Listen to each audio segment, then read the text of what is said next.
Bienvenue dans Un œil sur les médias avec Karim Yaoui. Bonsoir Karim. Bonsoir Aude. Hugo Chavez ne quitte pas les unes de la presse. Alors, on en parle énormément d'Hugo Chavez, notamment du côté de la presse portugaise, dans le Diário de Noticias, journal portugais, donc, qui fait une une en rouge, en symbole des idées politiques de Chavez.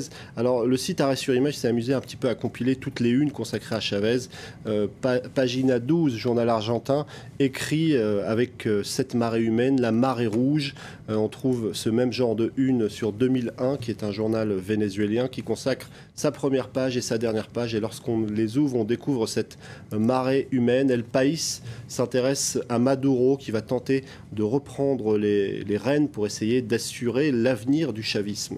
Et pour l'aider d'ailleurs, il annonce ce soir que le corps du président Chavez sera embaumé comme Lénine. La disparition de Chavez a bien failli éclipser le retour médiatique de Nicolas Sarkozy, car vous l'évoquiez déjà hier. On en a déjà un petit peu parlé hier, notamment de cette une, celle de Valeurs Actuelles, le magazine de droite. Alors Nicolas Sarkozy qui explique qu'il n'a pas forcément envie de revenir, mais qu'il le fera par devoir. Alors évidemment, la twittosphère de gauche s'est un petit peu moquée de cette posture de Nicolas Sarkozy. Je ne vais pas vous montrer tous les détournements sur Twitter, mais il y en avait quelques-uns. Avec celui-ci par exemple. Les Français seraient prêts à élire une femme à la prochaine élection présidentielle. S'il n'y a que ça pour leur faire plaisir, je serai celle-là.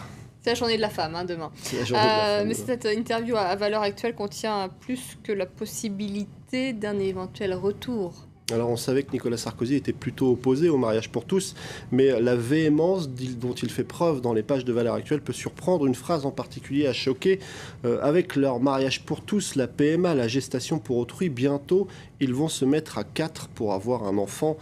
Évidemment, du côté de la rédaction de Tétu, on a réagi en donnant la parole à Denis Quinqueton, président d'Homosexualité et Socialisme, qui ironise: il est très intéressant d'entendre un homme marié 3 fois exposer sa vision de la famille. D'ailleurs, ces enfants n'ont-ils pas 4 parents? Autre phrase de Nicolas Sarkozy qui a pu choquer, on la retrouve par exemple sur Twitter, puisqu'on a des captures d'écran de cette interview. Nicolas Sarkozy qui dit quand on pense que le sujet du moment, c'est la traçabilité du beefsteak, tout le monde veut savoir s'il y a du cheval dans ce qu'on mange, mais la traçabilité des enfants, qu'est-ce qu'on en fait? Évidemment, du côté du Parti socialiste, on a vivement réagi en expliquant d'une certaine façon, on comparait les enfants issus de la procréation médicalement assistée à des morceaux de viande.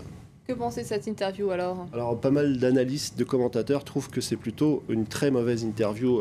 Saïd Mehran, du côté du Point, parle même d'une interview désastreuse. Il explique qu'à l'inverse de Jacques Chirac, qui s'était bien gardé de parasiter le mandat de son successeur, Nicolas Sarkozy s'est exprimé en distillant des petites phrases et a semé le trouble même à droite.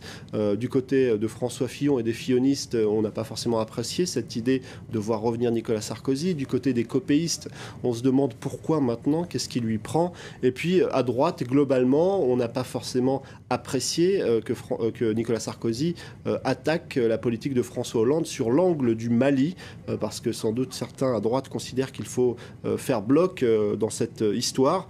Et donc c'est plutôt un raté complet pour Saïd Mehran. Je vais vous montrer cette page du JDD où Sarkozy lui-même se dit surpris par la diffusion de ses propos. Lorsqu'on donne une interview, c'est plutôt ce qui se passe.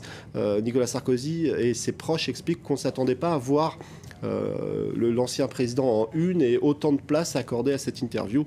Mais certains déjà pointent du doigt Patrick Buisson, qui a été très proche de Nicolas Sarkozy pendant la campagne et qui avait donné une inflexion très à droite. Peut-être un fiasco de plus, disent certains, pour Patrick Buisson. Vous nous parlez encore pour terminer de Nicolas Sarkozy et les médias. Alors, et les médias, justement. Exactement, du côté du Lab. Alors, c'est une vieille histoire qui ressurgit quand Sarkozy gonflait le nombre de caméras qui le suivaient dans sa conquête du pouvoir. Il aurait donc, d'une certaine façon, truqué les choses.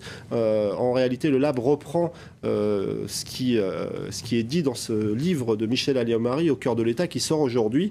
Elle explique, avant son élection en 2007, je voyais toujours Nicolas Sarkozy arriver entouré d'une nuée de caméras. Certaines portaient des sigles de TF1 ou de France 2, mais d'autres étaient sans marque. Et en réalité, ces caméras placées par le cabinet même de Nicolas Sarkozy était destinée à véhiculer une image de futur président qui, en quelque sorte, monopolise l'intérêt général. Un maximum de caméras pour Nicolas Sarkozy avant son élection pour en faire, en quelque sorte, un président avant l'heure.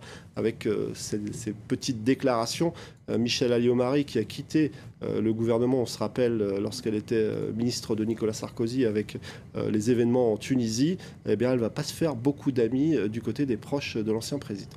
Merci beaucoup, Karim, pour votre chronique ce soir. Vous restez avec nous dans Paris Direct, un journal, c'est dans 3 minutes.